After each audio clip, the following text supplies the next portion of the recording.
आज हम बात करने वाले हैं ज्वेल प्लस के स्टॉक ट्रेडिंग अकाउंट के एक इम्पॉर्टेंट अपडेट के बारे में। पहले ये रिपोर्ट सिर्फ आप 1 अप्रैल से ही देख पाते थे। मतलब यूज़र चाहे तो भी मंथली रिपोर्ट नहीं देख पाते थे। जैसे 1 अप्रैल से 30th ऑफ अप्रैल का तो देखा जा सकता है क्योंकि जो फ्रॉम डेट है वो 1st अप्रैल पे लॉक है, यानी ईयर स्टार्ट। अगर मई का रिपोर्ट देखना है सिर्फ, तो ये पॉसिबल नहीं था। आपको रिपोर्ट देखना पड़ेगा 1st ऑफ अप्रैल से 31st ऑफ मई, यानी ये 2 मंथ का रिपोर्ट हुआ है। मतलब रिपोर्ट हमेशा फाइनेंशियल ईयर से स्टार्ट होती थी और फ्रॉम डेट चेंज करना पॉसिबल नहीं था। लेकिन अब ज्वेल प्लस में एक पावरफुल इम्प्रूवमेंट ऐड किया गया है। अब यूजर्स फ्रॉम डेट भी मॉडिफाई कर सकते हैं।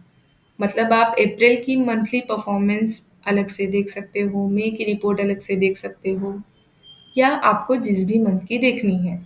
ये अपडेट उन ज्वेलर्स के लिए परफेक्ट है जो अपनी monthly trading progress clearly track करना चाहते हैं। चलिए देखते हैं ये नया अपडेट आपके एनालिसिस को कैसे और बेहतर बनाता है। स्टॉक ट्रेडिंग अकाउंट का जो ऑप्शन है वो आपको दिया गया है स्टॉक रिपोर्ट में।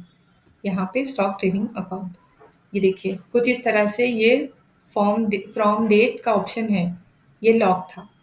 यहाँ पे रिफ्रेश किया आपने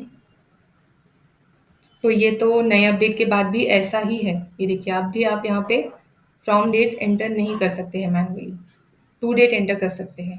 लेकिन इस अपडेट के बाद आप एक पर्टिकुलर मेटल जब सेलेक्ट करते हैं, फॉर एग्जाम्पल सेलेक्ट मेटल पे क्लिक किया, यहाँ पे गोल्ड सेलेक्ट किया, ये देखिए ये फ्रॉम डेट डालने का ऑप्शन एक्टिव हो गया। यहाँ से अब आप डेट चेंज कर सकते हैं।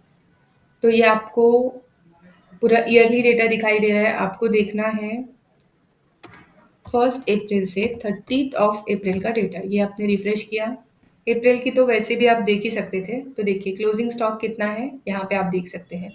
फॉर एग्जाम्पल आपको नेक्स्ट मंथ की रिपोर्ट देखनी है, तो आपने यहाँ पे डेट चेंज कर दी।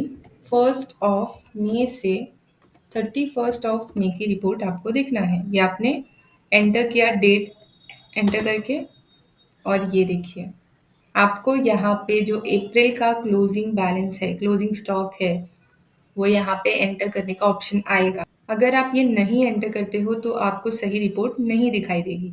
इसके लिए मैंने आपको अप्रैल की क्लोजिंग बताई थी कि आपको वो मैनुअली लिख कर लेना है क्लोजिंग, या फिर एक और ऑप्शन है वो आपको बताती हूँ मैं। अगर आपने मैनुअली लिख कर ली है, यहाँ पे एंटर कीजिए। फॉर एग्जाम्पल इस तरह से आप यहाँ पे एंटर कर सकते हैं। ये ओके किया, ये देखिए ये ओपनिंग स्टॉक में आ गया। अमाउंट नहीं आया है क्योंकि अमाउंट हमने एंटर ही नहीं किया।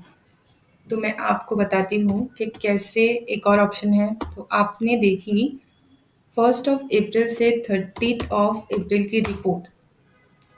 अब ये जो क्लोजिंग है, क्लोजिंग वेट एंड अमाउंट, ये आपने मैनुअली लिख कर लेना है या फिर आप कॉपी भी कर सकते हैं। आपको प्रेस करना है कंट्रोल शिफ्ट और सी।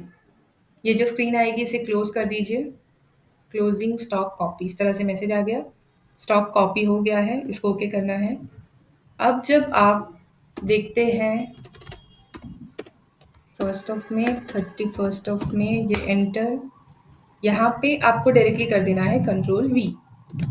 ये देखिए ये ऑटोमेटिकली आ गया, इसको ओके कीजिए और यहाँ पे ओपनिंग आ चुकी है। तो इस तरह से आप ये नए अपडेट का यूज़ करके मंथली रिपोर्ट्स देख पाएंगे। आई होप ये अपडेट आपके काम आए। मिलते हैं अगले वीडियो में। Thank you.